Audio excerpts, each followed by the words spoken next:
은혜와 사랑의 하나님 아버지, 주님을 알고 주님의 사랑 가운데 거하고 싶습니다. 주께서 먼저 나를 찾아오셨고 주께서 먼저 나를 사랑하여 주셨는데 그 사랑을 전하는 사랑의 전달자로 살고 싶습니다. 이 시간 주의 말씀을 통하여서 다시 한번 주의 사랑을 저희 가운데 부어 주시옵소서. 그렇게 하실 주님의 이름을 높여드리며 우리 주 예수 그리스도의 이름으로 기도드립니다. 아멘. 조지 잉글이라는 분은 성도의 성화의 과정을 3번의 회개로 이렇게 설명을 했습니다. 성도의 삶에는 3번의 큰 회개가 일어나야 된다라는 것이죠. 그리스도께 대한 회개, 두 번째는 교회에 대한 회개, 세 번째는 세상에 대한 회개가 바로 그것입니다. 첫 번째 회개는 주님께서 주시는 구원과 죄사함을 경험하는 단계에서 드리는 회개입니다. 두 번째 회개는 믿음의 사람과 교제하는 특권을 깨닫고 교회 중심의 신앙의 영성을 깨닫는 그 단계에서 드리는 회개입니다. 이 마지막 세 번째 회개는 세상의 괴로움에 참여하는 책임의식을 인식하면서 세상에 고통받는 자들에게 그리스도를 소개하겠다라는 그런 그 믿음의 결단 가운데 드려지는 회개입니다. 이 3번의 회개는 이 변화되는 성도의 성화의 과정을 사실은 잘 묘사하고 있는 것입니다. 이 회개가 그 성도 가운데 일어나면 일어날수록 나타나는 가장 큰 변화는 무엇입니까? 그것은 사람들이 나를 뭐라고 여기는지에 대해서 점점 중요하지 않게 생각한다는 거예요. 그리고 그 사람들이 그리스도를 어떻게 여기느냐가 점점 그 사람 안에, 그 성도 안에 중요한 마음의 비중을 차지하게 된다라는 것이지요. 사랑하는 성도 여러분, 여러분 가운데 그런 그 세 단계의 회개가 임하게 되기를 주님의 이름으로 축원합니다. 에베소 4장, 5장, 6장은 그래서 이 성도의 변화에 대해서 계속해서 말씀하고 있습니다. 오늘 5장에서는 그 변화된 성도의 삶을 어떻게 표현하고 있습니까? 어둠의 일을 버리고 빛의 자녀답게 사는 것이다 라고 말씀하고 있습니다. 이것은 4장에서 이야기한 그 옛사람을 버리고 새 사람을 입으라는 그 말씀보다도 훨씬 더 강력한 메시지를 저희에게 전달하고 있는 것입니다. 왜 그렇습니까? 어둠과 빛은 절대 공존할 수 없기 때문인 것이죠. 따라서 우리가 예수 그리스도로 구원받아서 이미 어둠에서 빛으로 옮겨졌다면은, 그래서 빛 가운데 거한다면은 더 이상 우리는 과거에 어둠에 있었던 생활 방식을 계속할 수 없다라는 것을 저희에게 강력하게 분명하게 말씀하고 있기 때문입니다. 사랑하는 성도 여러분, 어둠이 아니라 빛의 자녀답게 사는 은혜가 오늘 말씀을 통해서 여러분 가운데 임하게 되기를 주님의 이름으로 축원합니다. 구원받은 성도는 어떻게 살아야 합니까? 오늘 1절과 2절 말씀은 사랑받은 자녀답게 사랑하며 살라라고 저희 가운데 말씀하고 있습니다. 1절과 2절 말씀 한번 같이 읽도록 하겠습니다. 1절, 2절입니다. 시작. 그러므로 여러분은 사랑을 받는 자녀답게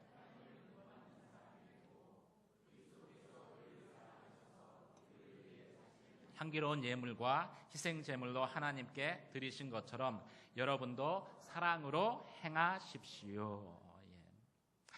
이 한 돈이 많은 남자가 드디어 이제 결혼을 하기로 마음에 굳은 결심을 했습니다. 그래서 3명의 여자를 소개받았어요. 첫 번째 여자를 만나니까 이 여자는 교육학을 전공했습니다. 나는 교육학을 전공했기 때문에 당신의 자녀를 낳으면 잘 키울 수 있습니다. 두 번째 여자를 만났습니다. 이 여자는 경제학을 전공했어요. 나는 경제학을 전공했으니까 당신 재산을 2배, 3배로 불려줄 자신이 있습니다. 세 번째 여자를 만났습니다. 음악을 전공했어요. 나는 음악을 전공했기 때문에 당신의 삶을 풍요롭게 해줄 수 있습니다. 이 세 여자를 만났습니다. 이 남자는 과연 이 세 여자 중에서 어떤 여자를 선택했을까요? 어떤 여자를 선택했을까요? 그 중에서 가장 예쁜 여자를 선택했습니다.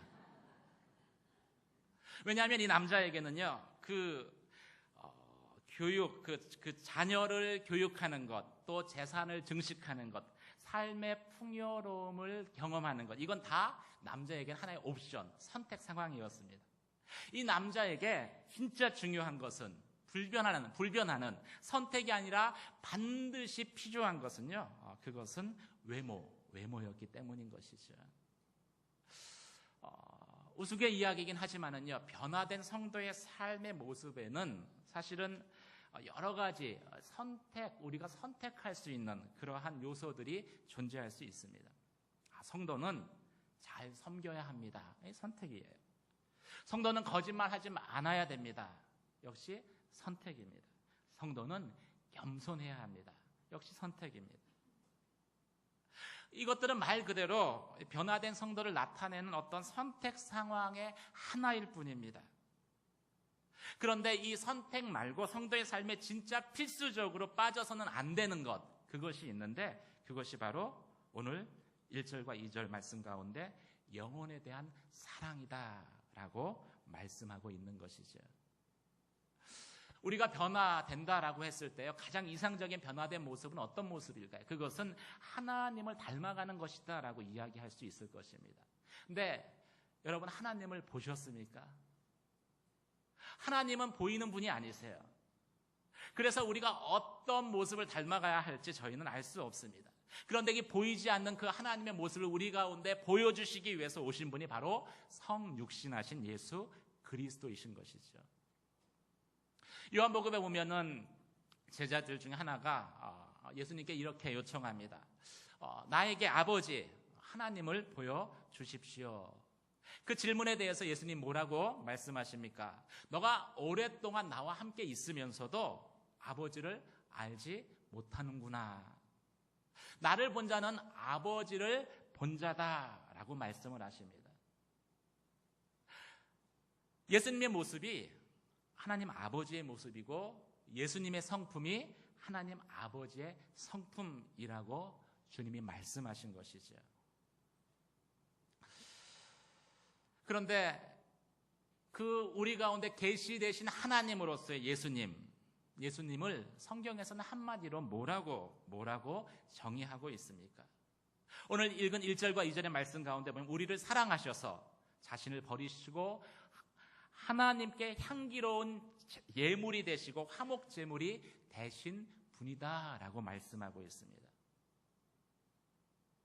자신을 버리셨어요. 십자가에서 자신을 버리셨습니다. 하나님이 기뻐하시는 예물이 되셨고 하나님과 우리 사이에 화목 제물이 되어주셨습니다. 그런데 그 모든 예수님의 행동의 동기가 뭐였냐면 우리를 향한 사랑이었다라는 것이죠. 이 예수님이 우리를 향한 사랑은요, 말뿐인 립서비스가 절대 아닙니다.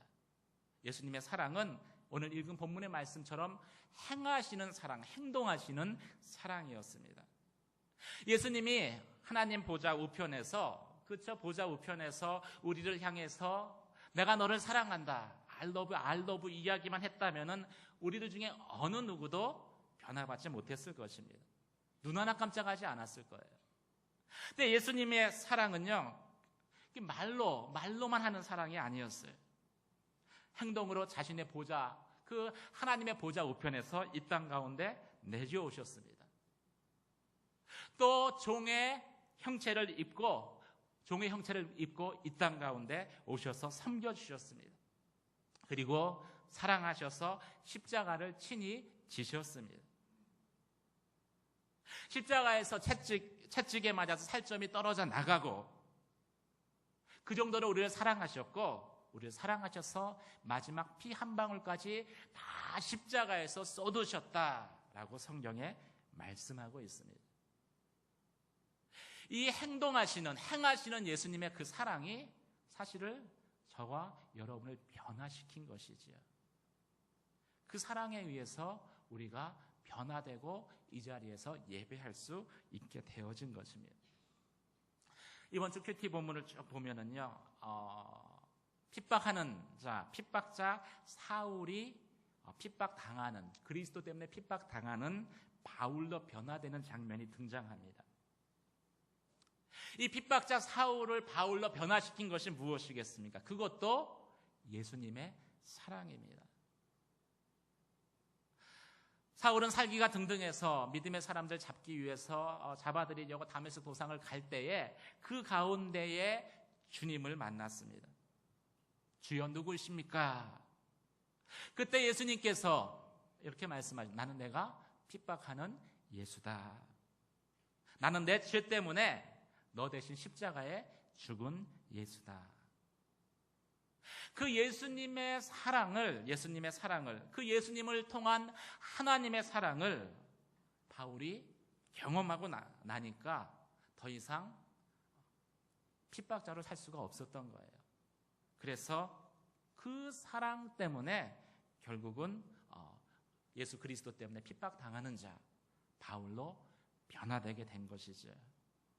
사람을 변화시키는 것은요, 절대 어떤 윤리적인 기준을 제시해서 거기에 동의가 되어져서 변화되는 것이 아닙니다. 사람이 변화되는 것은요, 사랑받을 때, 사랑을 경험할 때 변화되는 것이다. 성경은 저희 가운데 말씀하고 있는 것이죠.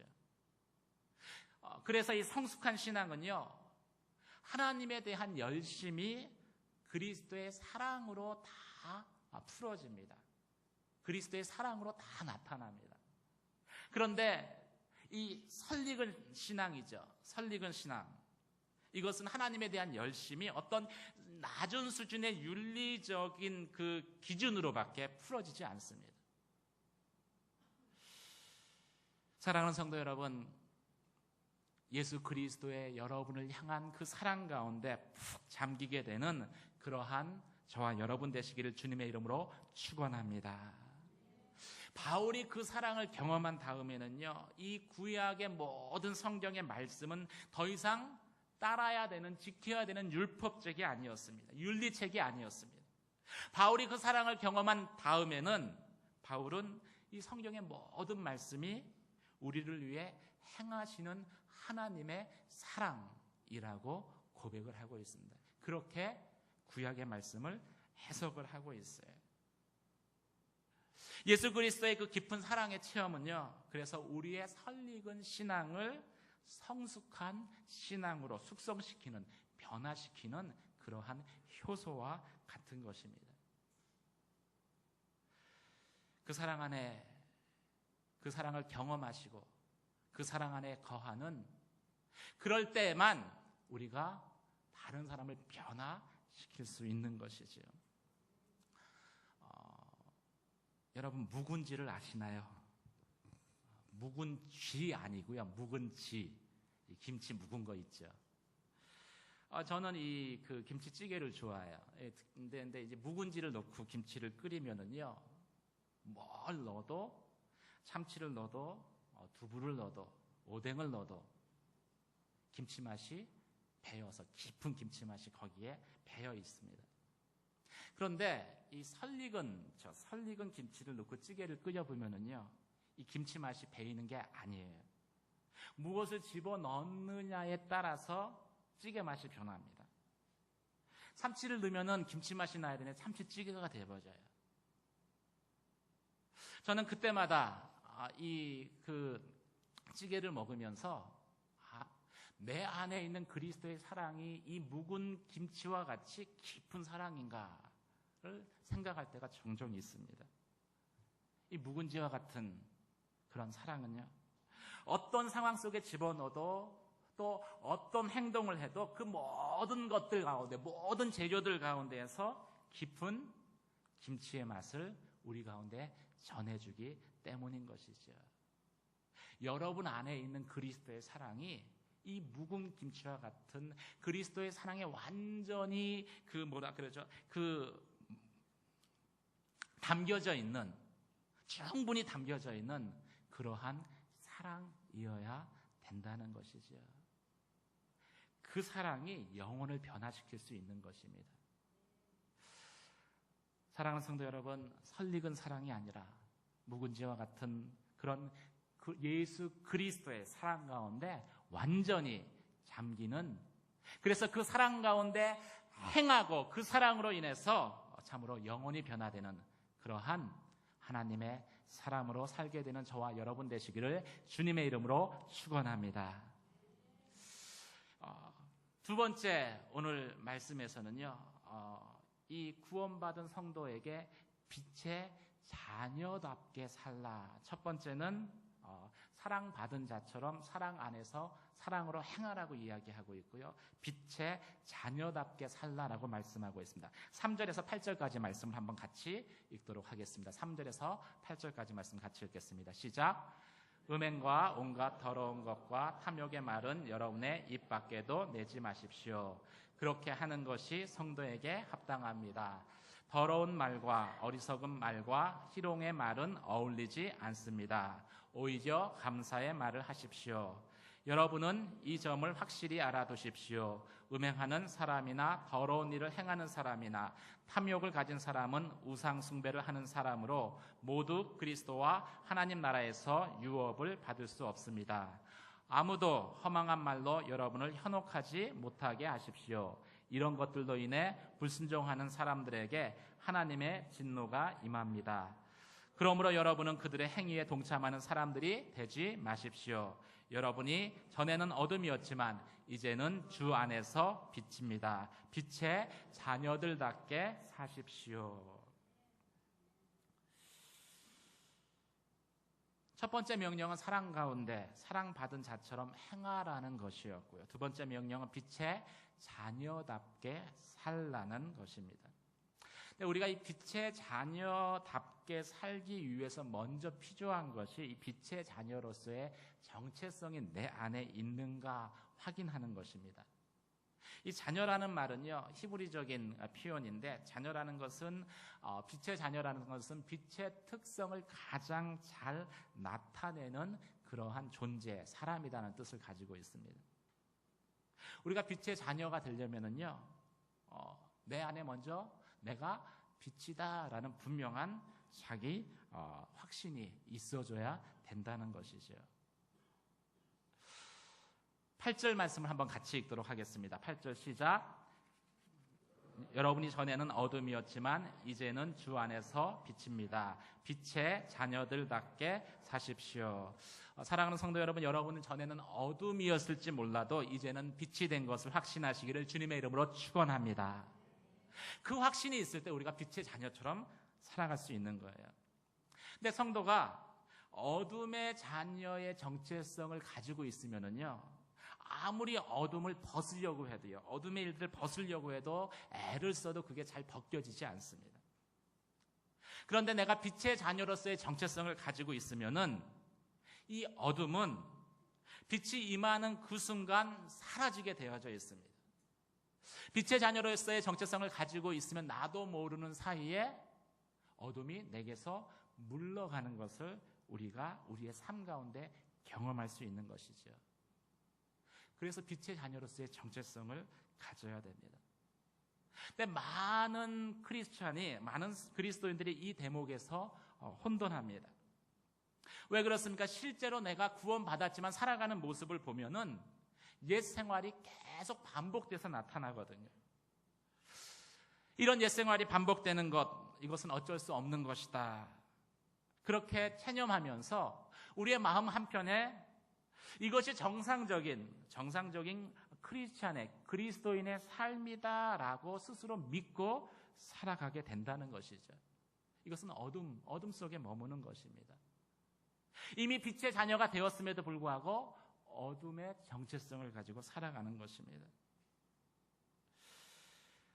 오늘 말씀 가운데 보면은 음행과 온갖 더러운 것과 탐욕의 것들을 여러분의 입 밖에 내지 말라라고 이야기하고 있습니다. 더러운 말과 어리석은 말과 또 희롱의 말이 우리에게 더 이상 어울린 것이 아니다라고 말씀하고 있습니다.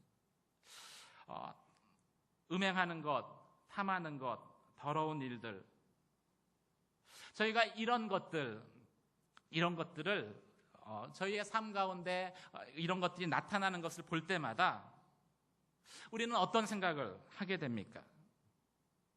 사실 음행, 탐하는 것, 더러운 일들 다 성적인 죄와 연결되어진 것입니다. 그런데 이 성적인 죄라는 게요, 우리가 충분히 사랑받지 못했기 때문에, 어쩌면 어린 시절에 충분히 사랑받지 못했기 때문에 그 사랑받지 못한 것에 대한 결핍이 우리 안에 삐뚤어진 욕구와 이렇게 결합되어져 가지고서 이것이 진짜 사랑이겠구나라고서 붙드는, 어떻게 보면 사랑의 대체물들입니다. 그런데 우리는 이미 예수 그리스도를 통해서 부족함이 없는 충분한 사랑을 경험했잖아요. 우리는 사랑의 대체물이 필요한 존재가 이미 아니다. 그리스도의 충분한 사랑을 받았기 때문에 성경에서 그렇게 말씀하고 있잖아요. 그래서 탐하는 것, 음행하는 것, 더러운 일들 행하는 그것은 더 이상 정상적인 자연스러운 성도의 삶의 모습일 수 없다라는 것이죠. 우리 안에 이 확신이, 이 깨달음이 있어야 된다는 거예요. 물론 우리가 죄 지을 수 있습니다. 또 넘어질 수 있습니다. 죄를 짓고 넘어지기는 하지만 그 가운데에서 우리의 마음 가운데 그것을 당연하게 여기지 않고 이것은 정상적인 빛의 자녀의 삶이 아니다. 내가 뭔가 지금 잘못되어져 있다라고 고백하게 될 때, 이건 자연스러운 그 모습이 아니다라고 고백하게 될 때 그 죄가 우리에게서 하나씩 둘씩 떠나가게 된다라는 것이지요. 우리가 이미 소속이 바뀌었는데 빛의 자녀가 되었음에도 계속 내가 어둠 가운데 헤매고 있다면 그것은 뭔가 잘못되었다라는 것을 분명하게 알라라는 것입니다. 빛의 자녀로서의 정체성을 갖는다라는 것은 바로 그런 것이죠. 내가 뭔가 잘못되어 있구나. 이 고백을 우리가 날마다 하게 될 때 우리 안에 변화가 시작되어집니다. 마음이 변하기 시작하고요. 그리고 우리의 언어가 변하기 시작합니다. 그리고 우리의 언어가 변하면 우리의 행동이 변화되기 시작합니다. 오늘 4절 말씀 가운데 더러운 말이나 어리석은 말이나 희롱하는 말, 그런 말들을 하지 말아라. 그 말은 더 이상 빛의 자녀된 당신과 어울리지 않는다. 성경에 말씀하고 있습니다. 우리와 어울리지 않는 것이다 라는 것이지. 사랑하는 성도 여러분, 여러분 가운데 빛의 자녀로서의 그 입술의 열매가 맺혀지게 되기를 주님의 이름으로 축원합니다. 바울이 에베소서 이 후반부 4장과 5장과 6장에 오면은요, 이 입으로 짓는 죄에 대해서 계속해서 언급하고 있습니다.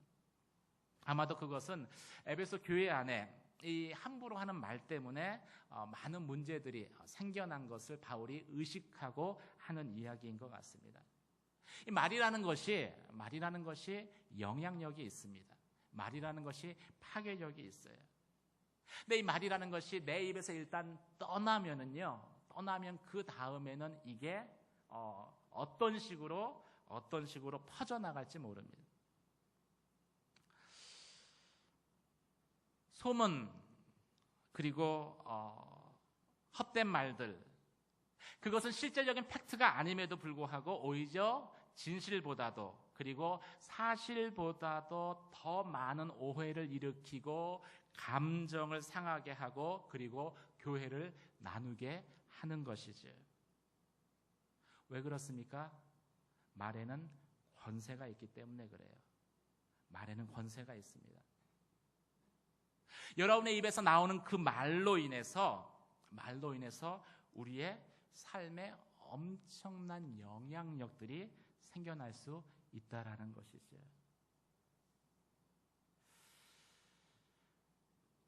여호수아서에 보면은 여호수아와 갈렙 두 사람을 제외하고서는 다 신명기서에 보면은 여호수아와 갈렙을 두 사람을 제외하고서는 다 이 광야에서 광야 1세대, 출애굽한 광야 1세대가 죽었다라고 성경이 말씀하고 있습니다. 왜 그들이 광야에서 죽었을까요? 그리고 여호수아와 갈렙은 어떻게 살아서 가나안 땅에 들어갈 수 있었을까요? 다 과거에 뿌렸던 말의 열매입니다. 정탐을 보냈지만은 그 12명의 정탐꾼들 가운데 여호수아와 갈렙만 가나안 땅에 들어갈 수 있다라고 고백했습니다. 나머지 10명의 정탐꾼은 그 땅의 가나안 거민을 보니까 그들 앞에 우리는 메뚜기와 같은 존재다. 우리는 다 죽을 것이다 라고 이야기를 했습니다. 그리고 그 말이 온 이스라엘 회중들 가운데 그 마음을 사로잡아 버렸어요.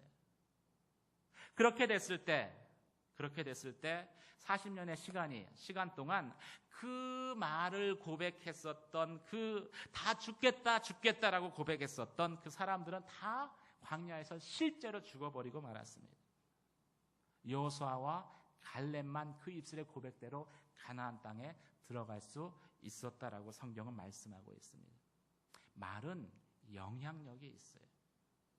그래서 우리가 빛의 자녀가 되었다라면은 더 이상 어둠에 속한 말이 아니라 빛에 속한 말을 해야 된다라고 오늘 에베소서는 저희 가운데 말씀하고 있는 것이지요. 여러분, 죽겠다를 조금만 천천히 얘기해 보세요. 어떻게 되죠? 죽겠다. 조금만 천천히 이야기하면 어떻게 됩니까? 죽게 있다가 되죠.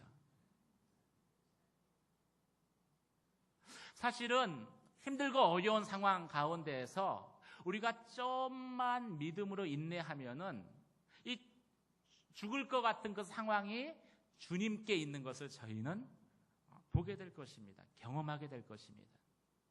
그런데 그 조금의 시간을 참지 못해요. 그래서 저희의 입술로 그냥 선포해 버리는 거예요. 나 죽었어. 그리고 그 입술의 열매를 저희가 저희의 삶 가운데 거두게 되어지는 것이죠. 이 하나님께서 그래서 이 여리고성을 돌 때는요, 여리고성을 돌 때는 이스라엘 백성에게 특별한 지시를 내렸습니다. 어떤 지시를 내렸는지 아세요? 너희가 성을 도는 동안 하루에 한 바퀴씩 6일 동안 돌고 마지막 7일째 7바퀴 돌 텐데 성을 도는 동안 너희는 아무 말도 하지 말아라 라고 특별한 명령을 내렸습니다. 왜 그런 명령을 내렸을까요? 이미 광야 1세대 여호수아와 갈렙을 제외한 광야 1세대의 죽음을 통해서 더 이상 이스라엘 백성들이 그 입술로 범죄하고 또 입술에 그 씨앗들을 뿌리는 것을 하나님께서 원치 않으셨기 때문인 것이죠. 만약 마음대로 말하라 하고서 이 여리고성을 돌라고 했으면 어떻게 되었을까요? 이스라엘 백성들은 보나마나 불평하는 말, 원망하는 말, 도대체 이게 뭐 하는 거냐? 성을 빼앗으려면 성으로 진격해야지. 성을 그냥 돈다는 게 도대체 이게 뭐 하는 것이냐? 그 말들로 모든 그 행군하는, 그 도는 그 이스라엘 백성들 가운데 그 말들에 의해서 완전히 휩싸이게 되었을 것입니다. 음행과 탐욕과 더러운 말을 하면은요, 그 열매가 어떻게 맺혀질까? 결국은 음행을 저지르는, 그리고 참 더러운 일을 행하는 그 열매를 거둘 수밖에 없는 거예요. 그래서 차라리 입술로 범죄할 바에는 침묵하는 것이 낫다. 오늘 에베소는 저희 가운데 말씀하고 있습니다. 그리고 특별히 할 말이 없으면 그냥 감사해라. 감사하는 것이 낫다. 그것이 빛의 자녀에게 어울리는 언어다라고 말씀하고 있습니다. 감사라는 것도요, 영향력이 있습니다. 감사라는 것도 파워가 있어요. 예수님께서 이 오병이어를 어떻게 행하셨습니까? 생선 2마리하고 보리떡 5개예요. 그런데 앞에 모여있는 군중은 5,000명이었습니다. 성인 남자만. 그 상황 가운데에서 예수님 불평하실 수도 있었어요. 하나님 도대체 어떻게 하라고 5천 명의 사람들 앞에 두시고서 떡 5개와 떡 5개와 물고기 2마리로 이 문제들을 해결하라고 하십니까? 근데 예수님은 그렇게 하지 않으셨어요. 예수님께서 그 오병이어를 가지고 감사하셨습니다. 하늘을 우러러 축사하셨습니다. 감사 기도를 드렸어요. 그때 어떤 일들이 일어났습니까? 떡을 떼는데 뗀 자리에서 떡이 다시 생겨나는 거예요. 뗐는데 또 생겨나고 뗐는데 또 생겨나고. 그래서 5천 명이 먹고서도 12광주리가 남을 수 있었습니다. 이 감사의 언어는 그러한 하나님의 역사를 경험하게 한다는 것이죠. 그래서 감사하면은요, 또 감사하게 되고, 또 감사하면은 자꾸 감사할 일들이 생겨나게 되어집니다. 사랑하는 성도 여러분, 빛의 자녀로서의 정체성을 여러분 가운데 참으로 확신하시길 주님의 이름으로 축원합니다. 전에는 어두움이었어요. 그런데 이제는 내가 빛이 됐어요. 그러니까 더 이상 어둠의 일들은 나에게는 어울리는 일들이 아니에요. 음행하고 더러운 말하고 그런 것들은 정상적인 나의 모습일 수 없는 거예요. 빛의 자녀로 감사의 말을 하고 축복의 말을 하고 격려의 말을 하고, 그럴 때 하나님께서 빛의 자녀처럼 살게 되는 하나님의 놀라운 은혜를 저희 가운데 경험하게 하는 것이죠. 사랑하는 성도 여러분, 여러분은 주 안에서 빛입니다. 빛의 자녀로 살아가는 저와 여러분 되시길 주님의 이름으로 축원합니다. 그 빛의 자녀로서의 그 열매가 여러분의 입술을 통해서 여러분의 삶 가운데 풍성히 맺히게 되기를 주님의 이름으로 축원합니다. 이 빛은요, 열매를 맺습니다. 오늘 마지막으로 에베소에서 하시는 말씀은 빛은 열매를 맺는다는 거예요. 9절에서 14절까지 말씀을 저와 여러분이 한 절씩 교독하도록 하겠습니다. 9절에서 14절까지 말씀입니다. 빛의 열매는 모든 선함과 의로움과 진실함에 있습니다. 여러분은 주를 기쁘시게 할 것이 무엇인지를 분별하십시오. 여러분은 열매 없는 어둠의 일에 상관하지 말고 오히려 그것을 꾸짖으십시오. 그들이 은밀히 행하는 일들은 입에 담기조차 부끄럽습니다. 그러나 책망을 받는 모든 것들은 빛에 의해 드러납니다. 14절 같이 읽겠습니다. 시작. 이는 드러나는 것마다 모두 빛이기 때문입니다. 그러므로 이렇게 말씀하십시오. 잠자는 사람이여 깨어나라. 죽은 사람 가운데서 일어나라. 그리스도께서 내게 빛이시리라. 아멘. 빛은 실체고 빛은 능력입니다. 빛이 실체인 증거는요, 빛을 비추면 어둠이 물러가게 되어져 있어요. 빛을 비추면 이 어둠 속에 숨겨져 있었던 것들의 실체가 드러나게 되어져 있습니다.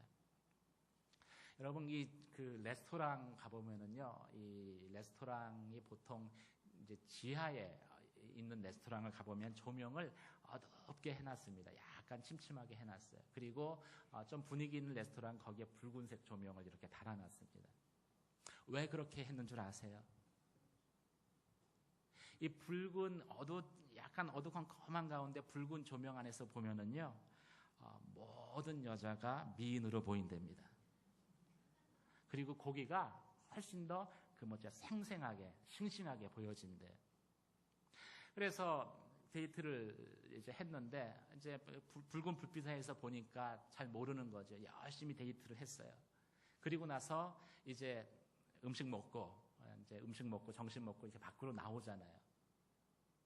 밖에 1층으로 딱 올라오는 순간 빛이 쫙 비치는 거예요. 그러면 그때서야 이제 실상을 깨닫죠. 그리고 가슴을 쓸어내립니다. 큰일 날 뻔했다. 이 빛 안에 있으면은요, 이 감춰졌던 어둠의 것들이 다 드러나게 되어 있어요. 근데 이 가슴을 쓸어내리면서 이제 이제 쓸어내리는데 사실은 하나만 알고 둘은 모르는 거예요. 내가 가슴을 쓸어내릴 때 상대방이 나보다도 더 가슴을 쓸어내리는 걸 몰라요. 빛은 상대방의 어둠만을 밝히는 게 아니라 상대방의 실체를 보여줄 뿐만이 아니라 빛은 오히려 내 안에 있는 나의 실체도 드러내는 역할을 합니다.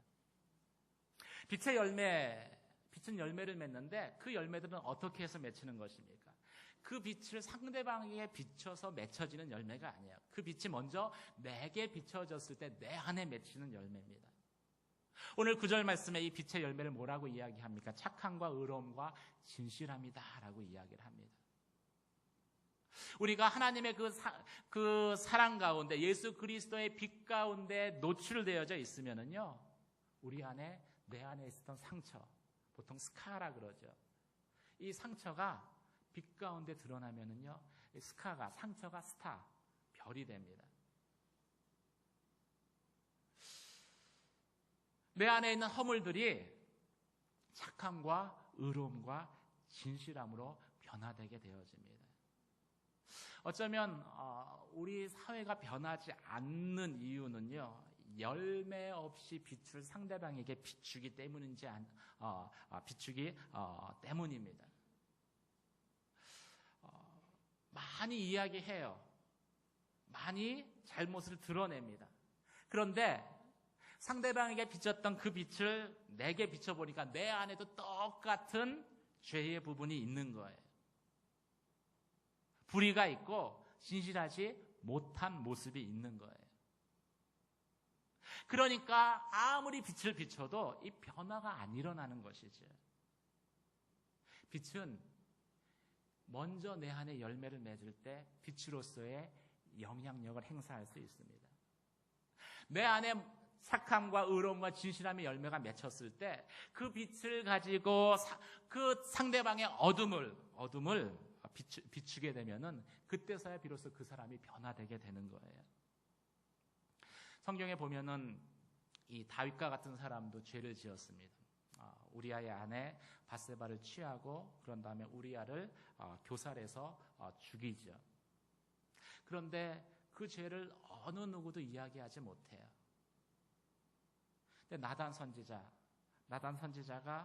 그 다윗에게 빛을 비춥니다. 그 죄를 드러냅니다. 하나님의 말씀 가운데. 그때 다윗이 돌이키고 회개하죠. 다윗 안에 있는 어둠이 그 나단 선지자가 비쳤던 그 빛에 의해서 사라지게 되는 것입니다. 그런데 만약 나단 선지자가 동일한 죄 가운데 있는 사람이었다. 성경에 보면 불의한 선지자들도 있잖아요. 그런 불의한 선지자였다면 아무리 빛을 비춰도 다윗의 마음 가운데에는 회개의 역사가 일어나지 않았을 것입니다. 우리 안에 있는 진리의 빛, 예수 그리스도의 빛이 언제 세상을 변화시킬 수 있습니까? 우리 안에 빛의 열매가 맺혀질 때, 그때 비로소 세상의 어둠을 몰아낼 수 있는 빛의 영향력, 빛의 능력을 나타내게 되는 것이죠. 사랑하는 성도 여러분, 여러분들을 통해서 세상의 어둠, 사회의 어둠이 참으로 드러나고 그리고 그것들이 떠나가게 되는, 물러가게 되는 그러한 놀라운 빛의 능력을 체험하시기를 주님의 이름으로 축원합니다. 그러려면요, 여러분들이 빛의 열매를 맺어야 됩니다.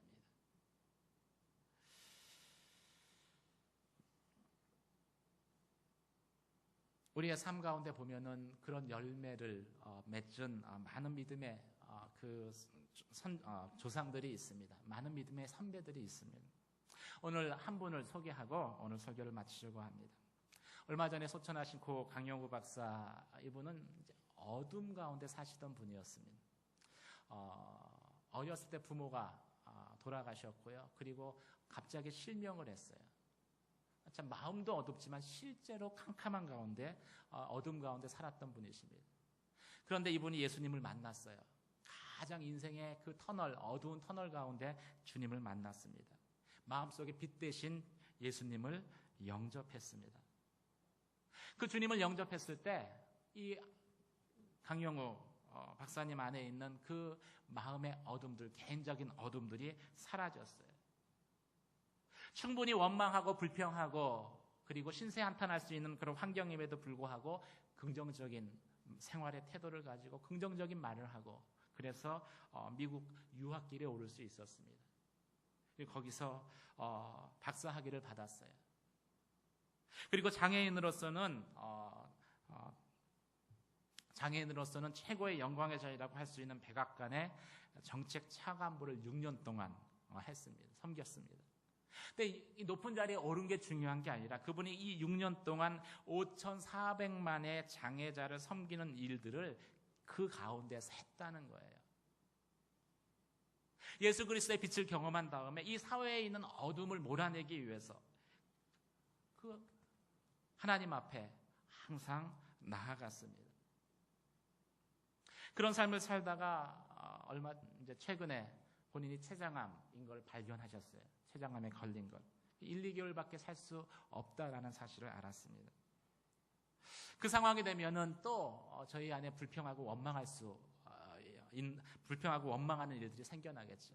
그런데 이 췌장암 선고를 받고 나서 이분이 편지를 썼는데 이 편지 가운데 이렇게 기록되어져 있습니다.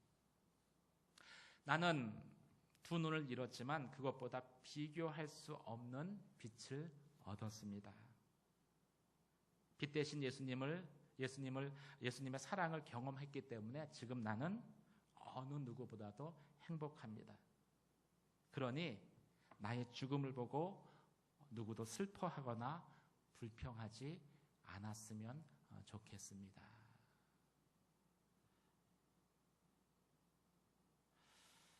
예수 그리스도의 빛을 경험하면은요, 그 빛을 세상 가운데 비칠 수 있는 그러한 능력의 삶을 살아갈 수 있습니다. 사랑하는 성도 여러분, 이 일이요, 그 강영호 박사님 한 분에게만 일어날 수 있는 일이 아닙니다. 저와 여러분 모두에게 일어날 수 있는 믿음의 사건인 것이죠. 여러분이 예수 그리스도의 사랑으로 인해서 여러분 안에 있는 모든 어둠의 것들이 물러갔음을 여러분 확신하시길 주님의 이름으로 축원합니다.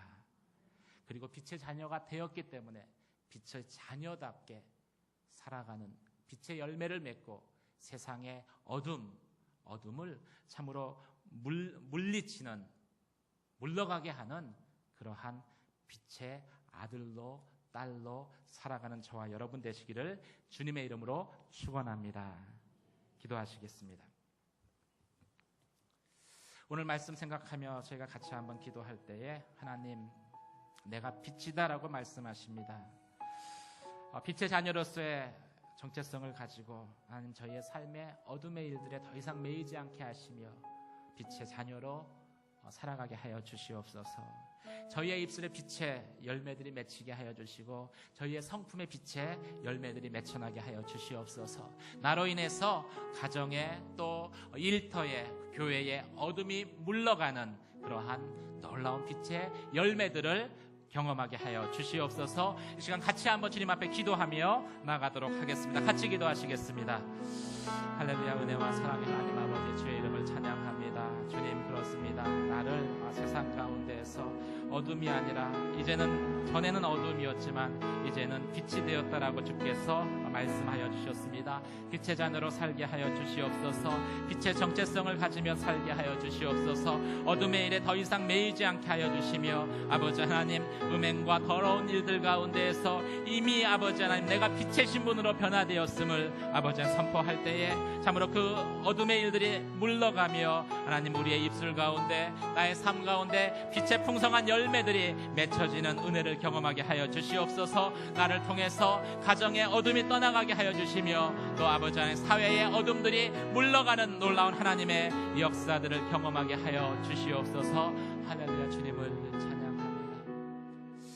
은혜와 사랑의 하나님 아버지, 전에는 내가 어둠이었는데